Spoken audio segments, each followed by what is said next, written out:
આખી તોડબાજી ચાલે છે, એ મને સમજાવવાનું.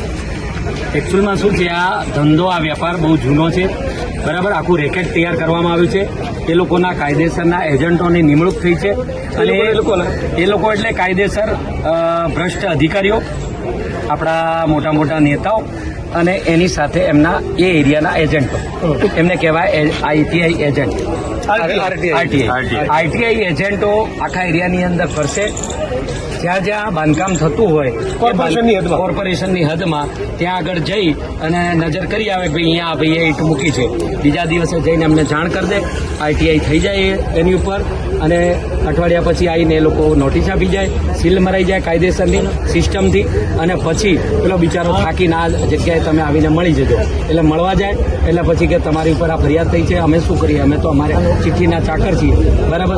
ઉપરથી સાહેબનો ચિઠ્ઠી એમણે જ લખાવડાવી, કાયદેસર નેતાઓ, આઈટીઆઈ એજન્ટો અને આ મોટા મોટા ભ્રષ્ટ અધિકારીઓ, એમાં બધા કમિશનરથી માંડીને બધા નીચે સુધી ઇન્સ્પેક્ટર સુધીના વ્યક્તિઓ આવી. આ એક રેકેટ બની ગયું છે અમદાવાદની અંદર. આ સિસ્ટમથી દરેક જગ્યાએ જાય છે. આહુતિ આપી, હાજી, આત્મવિલોપન કર્યું. એ નર્મદા બેનનો અને એમના પરિવારનો તોડ અંદાજે કેટલી વખત થયો? 2 વાર તો 101% થયો છે, અને એની અંદર લગભગ મારા ખ્યાલથી 2-3 લાખ રૂપિયા અપાયા. 16 લાખ જેવા લઈ ગયા છે. ટોટલ 16 લાખ રૂપિયા જેવા એ લોકો લઈ ગયા છે. એક જ પરિવાર જોડે? હા, એક જ દુકાન ઉપરથી. મેં અત્યારે પ્રકાશભાઈને એવી વિનંતી કરી હતી કે આપણે ત્યાં જઈને વાત કરીએ, મેવાણી સાહેબને 10 મિનિટ બીજા લઈએ, પણ કઈ વાંધો નહીં. કાયદેસર જુઓ, વિડંબના કેવી છે કે એમની દુકાન બધી દુકાનોની લાઇનમાં 7 થી 8 ફૂટ પાછળ બનાવેલી છે. એમનો વાંક ગુનો એટલો જ છે કે આજે 30-35 વર્ષથી પહેલા દુકાનો ઊંચી હતી, તો રોડ જેમ જેમ બનતો ગયો અમે લોકોએ બહુ વિરોધ કર્યો, પણ એ લોકો રોડ છે ને તોડીને નથી બનાવતા, એની ઉપર જ પાથરી દે છે. એટલે રોડ ઊંચો જાય, દુકાન નીચી થઈ જાય. હવે એ નીચી થાય તો પાણી સ્વાભાવિક છે, વરસાદમાં અમદાવાદમાં તો અમારું તો પાણીનો ગઢ છે, એ પાણી સીધું દુકાનની અંદર ઘૂસી જાય, અને એનાથી એની વખરી બધું જ માલ સામાન બધું નષ્ટ થઈ જાય, વેપારી પાયમાલ થઈ જાય. એટલે એના લીધે બધા એવું નક્કી કર્યું કે ભાઈ આપણી દુકાન છે, કામ કરીએ, દિવાલો તો જેમ છે એમ છે, આપણે ખાલી તાબુ તોડી નાખીને થોડુંક ઊંચું લઈએ અને જે ખાડો છે એની અંદર પુરાણ કરી દઈએ. આટલી જ વસ્તુ, એ જ એમનો વાંક ગુનો. એ રિનોવેશન કર્યું પોતાની દુકાનનું, એ રિપેરિંગ સમજેલો ને રિનોવેશન ના કહી શકીએ.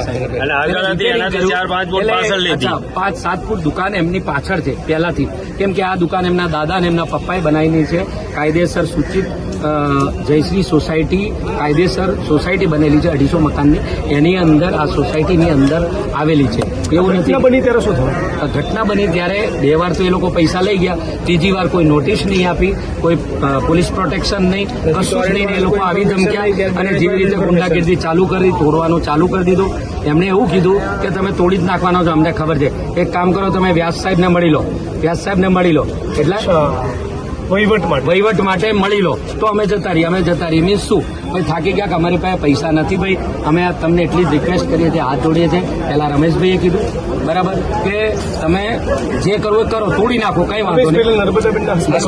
હસબન્ડ એમણે કીધું કઈ વાંધો નહીં, અમને અમારો માલ સામાન છે કાઢી લેવા દો, 2-3 કલાકનો સમય આપો, કેમ કે હું પહેલાથી જ દેવેદાર થઈ ગયો છું ને આ માલ સામાન મારો જતો રહેશે, કેમ કે તોડશે એટલે બધું કચરો થઈ જશે, કરિયાણાની દુકાન છે, કશું રહેશે નહીં, બરાબર.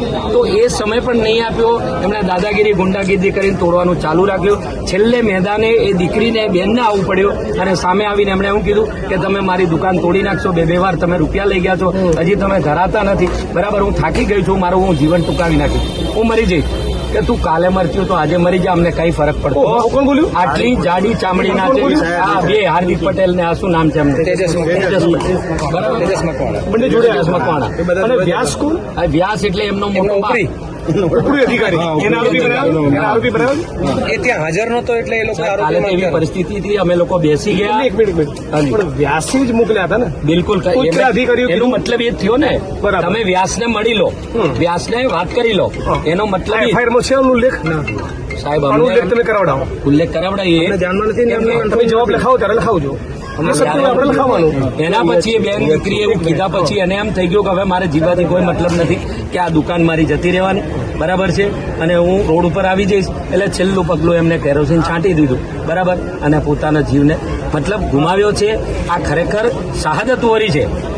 છેલ્લે એ જીવન મરણ વચ્ચે ઝોલા ખાતા હતા ત્યારે બી એમની એક જ વાત હતી, છેલ્લો શબ્દ એમનો એ જ હતો, મારી દુકાનને કંઈ ના થવું જોઈએ. ફરીથી સાહેબ હું કહું છું, મેં તો પ્રણ લીધું છે કે જ્યાં સુધી એ દીકરીને બેનને વીરગતિ પામી છે, એ શહાદત વરીને એ અમારા માટે શહીદ છે, અમે એને ન્યાય નહીં અપાઈએ ત્યાં સુધી અમે જંપીશું નહીં. આ મારો એકલાનો પ્રશ્ન નથી. આ જેવી રીતે મને જાણવા મળ્યું, ઘણી બધી બાબતો હું આજે 35 વર્ષથી એસોસિએશન ચલાવું છું, પણ મને નથી ખબર કે અમારા આશીષ જ્વેલર્સ વાળા બી આવી રીતે લૂંટાઈ ચૂક્યા છે. હું તો નામ સાથે કહી રહ્યો છું. વિડીયો બનાવીને તમે જેટલો વાયરલ કરો, લક્ષ્મણભાઈ બધે બીતાવો, મને લોકો ફાંસી ચડાવી દે, મને કોઈનાથી બીક નથી, કેમ કે મેં મારો દીકરો તૈયાર કરી લીધો છે. મને હું જેલમાં જઉં તો મને કઈ તમારી દ્રષ્ટિએ આજે તમે વિસ્તાર છે જેના તમે વેપારી એસોસિએશનના પ્રમુખ છો, હાજી કેટલી દુકાનો છે? એ 300-350 દુકાન. આમાંથી અંદાજે કેટલા લોકોનો તોડ થયો? અત્યાર સુધીમાં 3 તો બિલકુલ એકદમ અત્યારે તાજો દાખલો છે. આશીષ અને જ્વેલર્સ પછી છેલ્લા 10 વર્ષમાં 15 વર્ષમાં કેટલાનો તોડ કર્યો છે આ સરકારે, એના કોર્પોરેટર અધિકારીઓ? કોઈ ગણતરી નથી. હું પોતે ભોગ બનેલો છું. તમારી જોડે બી પૈસા માંગે? મારી જોડે બી પૈસા માંગવામાં આવ્યા છે. મેં ઉપલી તારીખ હું ભાજપમાં પણ છું. છેલ્લા કેટલા વર્ષથી મેં સેવા કરી છે, એટલે મેં અધિકારીઓને ફોન કરીને ત્યાંથી ફોન કરાવડાવીને મારું ડેમોલેશન રોકાવડાવ્યું.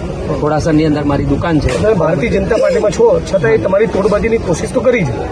101%. અને એની અંદર સુશીલ રાજપૂત છે, અત્યારનો હયાત કોર્પોરેટર. વસંત, એ મારે ના કહેવું જોઈએ કે કોંગ્રેસ પાર્ટીનો પૂર્વ પ્રમુખ.